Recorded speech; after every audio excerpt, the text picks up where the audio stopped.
कालेराबाद के अंबेडकर भवन में डॉक्टर भीमराव अंबेडकर जयंती पर हुआ कार्यक्रम। पूर्व नेता प्रतिपक्ष राजेंद्र राठौड़ ने कार्यक्रम में की घोषणा।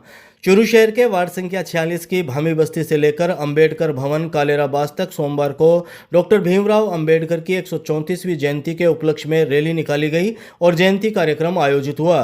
विधानसभा में पूर्व नेता प्रतिपक्ष राजेंद्र राठौड़ और चूरू विधायक हरलाल साहरण रथ पर सवार होकर रैली में शामिल हुए। रैली का जगह जगह पुष्प वर्षा कर स्वागत किया गया। अंबेडकर भवन में जयंती कार्यक्रम का आयोजन किया गया। यहाँ राजस्थान पुलिस के जवान डॉक्टर भागीरथ मेघवाल ने पूर्व नेता प्रतिपक्ष राजेंद्र राठौड़ और चूरू विधायक हरलाल साहरण को संविधान की प्रति भेंट की। इस मौके पर दोपहर 1 बजे करीब पूर्व नेता प्रतिपक्ष राजेंद्र राठौड़ ने कहा कि बाबा साहब एक ऐसे महामानव थे जिन्होंने अपने बाल्यकाल से ही गरीबी और छुआछूत को करीब से देखा।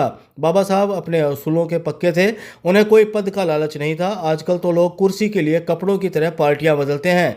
राठौड़ ने कहा कि 1952 में कांग्रेस ने बाबा साहब को मिले वोटों में से 74,000 वोटों को रद्द करवाकर हराने का कार्य किया था। इस अवसर पर राठौड़ ने कहा कि अगले साल आने वाली अंबेडकर जयंती से पहले वह और चूरू विधायक हरलाल साहरण मिलकर चूरू में भव्य ऑडिटोरियम बनाकर शिलान्यास करेंगे। इसके लिए आगामी बजट में घोषणा करवाएंगे। विधायक हरलाल साहरण ने कहा कि अनुसूचित जाति जनजाति के लिए राजेंद्र राठौड़ सदैव समर्पित रहते हैं। वहीं कुछ लोग पोस्टर लगाकर मुंबई चले जाते हैं और महीनों तक चूरू में नजर नहीं आते। बाबा साहब की प्रतिमा और ऑडिटोरियम के लिए वह और राजेंद्र राठौड़ दोनों मिलकर आपको आश्वासन देते हैं कि आगामी बजट में यह घोषणा करवाएंगे।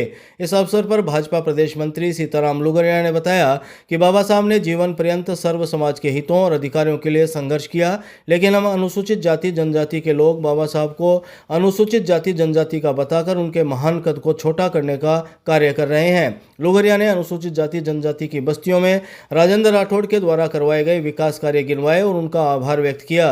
कार्यक्रम में पैरा ओलंपिक कमेटी के अध्यक्ष देवेंद्र झाझड़िया, भाजपा प्रदेश मंत्री वासुदेव चावला, जिला अध्यक्ष बसंत शर्मा आदि मौजूद रहे। आज पूरे देश में नहीं पूरे विश्व में बाबा साहब अंबेडकर की जयंती मनाई जा रही है। पूरे दुनिया में सबसे बड़ा विस्तृत संविधान उन्होंने हमें दिया। समता मूलक समाज के स्थापना के प्रोदा थे वो। हमारा संविधान सामाजिक न्याय का एक बहुत बड़ा दस्तावेज है। हमारा मुल्क नहीं, अन्य मुल्क भी उससे प्रेरणा लेते हैं। मैं समझता हूं कि आज बाबा साहब ने जो संविधान हमें दिया, उसी कारण से हिंदुस्तान को लोकतंत्र की जननी कहा जाता है। उनको सत सत नमन करने के लिए हम सब लोग एकत्रित आए हैं। बाबा साहब को सत सत नमन।